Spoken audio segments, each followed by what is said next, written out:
Three-man front nation. Let's ride.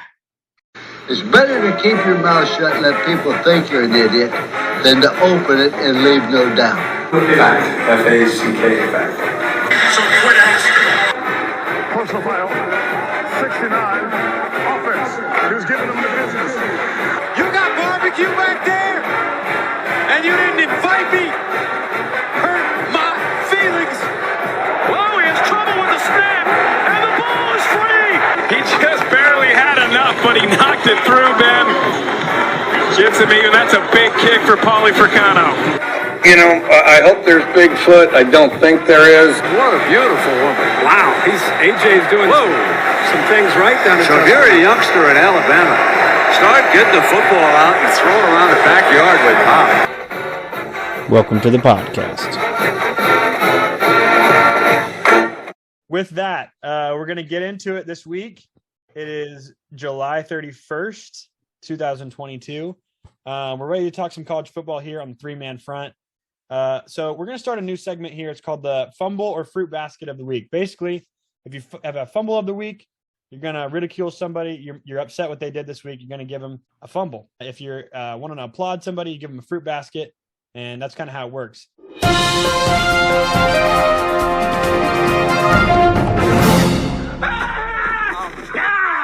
Fumble! Gift baskets are amazing, fellas. Gift baskets are the essence of class and fanciness. They are the ultimate present that a person can receive. What about cash? Cash, you can buy whatever you want, including a gift basket. So my fruit basket of the week, not really a fruit basket, but more actually, no, I'm going to say it's a fumble. I hate that, college football has gone away from the neck pad. I hate it. I think you see a middle linebacker with a neck pad, I'm scared.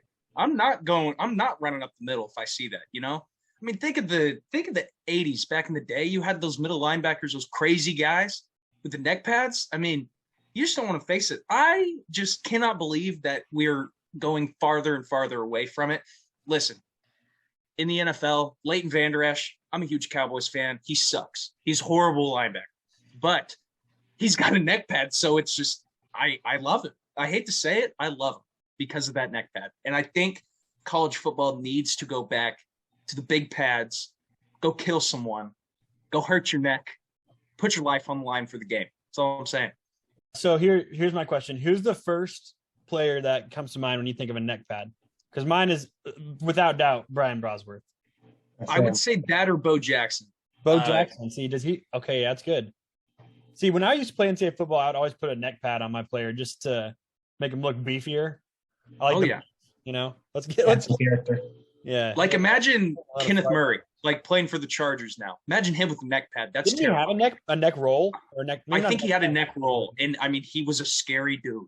Yeah, He's it does make a large man terrifying. Yeah. A fast linebacker with a neck roll or a neck pad is like, oh boy, that's hype video material. Oh yeah. All right, so that's a good one, Tom. I'm glad we're talking neck pads. I love a good neck pad. I don't know what to say, man. All right, my fumble of the week is Texas football. This week has been pretty awful at recruiting. They have a guy who his dad played at Texas for 4 years. He's a legacy kid, but he's about to commit to OU tomorrow. We're talking about Colton Vasek or Vasek? Colton Vasek, yep. He's also from Austin. Yeah, he's from Austin. His dad played 4 years at Texas, and somehow they're about to lose out on him. It's pretty sad if you ask me. The Casey Thompson effect. Yeah. And then they also lost out on one of probably their biggest prospect, which is Anthony Hill, who's supposed to be like a Texas lean for a little bit, and then ended up coming to A&M yesterday. So I can't blame anybody that goes to A&M. It's not another school's fault that they went to A&M. They just got the bag. Paid them. I mean, I would take the bag.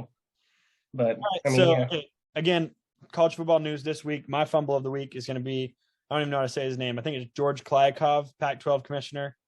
This guy's an absolute clown. He's a joke. These kind of people being in the business of football is why we're seeing all these teams leave, right? I mean, he's one of the more main reasons.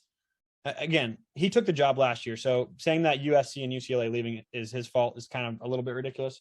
But he goes on and he's completely, just very brazen about what he's saying about crapping on the Big 12, just crapping down the Big 12. He's saying, yeah, I haven't decided if we're going shopping for the Big 12 teams. Here's the deal, George. Let me tell you something, George. You got no chance. Let's go. Raise your hand if you think the Pac-12 is alive.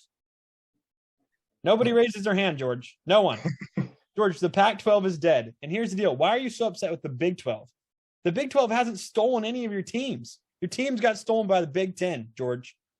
They literally just took all the group of 5 teams. That's the best group of 5 teams. That's all they've taken so far. So during conference alignment, the Big 12 has had so many teams stolen from it. The Big 12 has never stolen a team from a Power 5 conference. And George Klykov goes up there and acts like the Big 12 is at fault. What are we talking about? Isn't the Pac-12 also millions of dollars in debt right now? Millions of dollars? I think they're in debt, but they certainly are making the least amount of money of any of the Power 5 conferences. So that's the thing that's real big joke. Anyways, that's my end of the rant for George Klykov. He's the fumble of the week. But guys, here's the more important part is that college football starts very soon.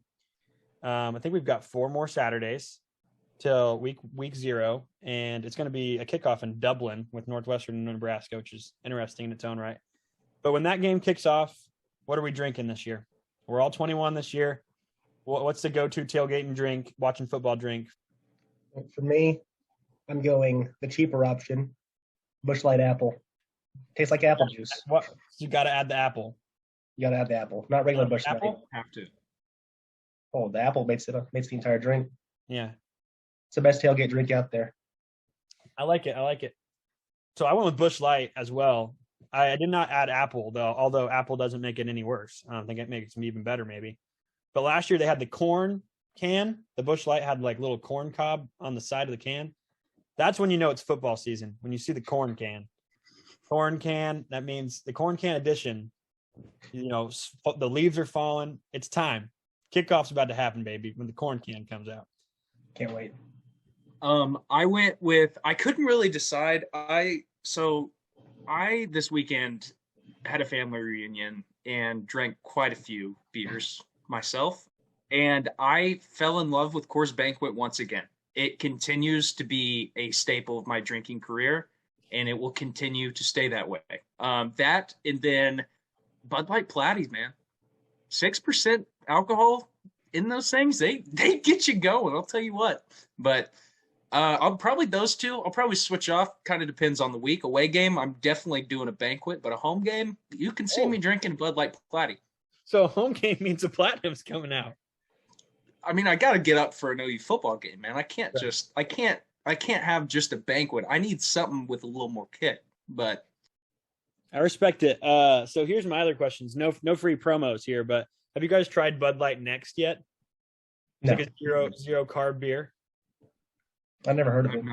It's the next big thing, guys. It's the next big thing. It's like the vegan of beers. Anyways, so my other drink that I put down here was I introduced this to you guys a couple weeks ago. Whiskey sour with cranberry juice. Yeah, it's good. It's elite. It's now, very good. Here's the problem with whiskey sour and cranberry juice. It's great. That next morning, you're going to wake up. You're going to be trying to check your fantasy team. You're not going to know who's on your fantasy team. You're going to have no clue where you are. You got nothing. It's going to be a rough morning. It will be a rough morning because A, they taste so good, you're going to keep drinking them. And B, the sugar is just, it takes a toll on you. In the morning, you're going to have no clue what you're looking at on the TV screen. So I will also say, speaking of mixed drinks like that, since I've gone to the bars, some of my friends have been force feeding me a little cranberry vodka with pineapple juice. And you know what? I'm not going to order it personally, but if someone has it, you know for a fact that I don't say that. I will drink it every single time. I'm sorry. It's amazing. I won't order it, but I will drink it. I feel like a hot bitch drinking that, I will say. Yeah. Brings out your inner slut. Oh, yeah. You'll see me at Logie's getting down. Yeah, throwing ass. I'll tell you what. Okay, here's my other. This is a situational one. And here's the deal. So you went out on Friday night, football game, you got an 11 a.m. kickoff, right? Oh, boy. Got to get up for it, though, because it's big noon kickoff. It's a big opponent. So you get up, you go to the game. No drinking really before because you just woke up. It's game time. So after that game, you're running on fumes, right? But you got to keep watching ball, right? We've got Georgia, Florida here at 2:30. CBS, same songs playing. We got to get up. Vodka Red Bull gets it flowing. You're still getting drunker, but then got a little energy. Red Bull kicks in. Time to watch football, right? So that's where I'm at. Sustain the. It's like an Adderall for your tail.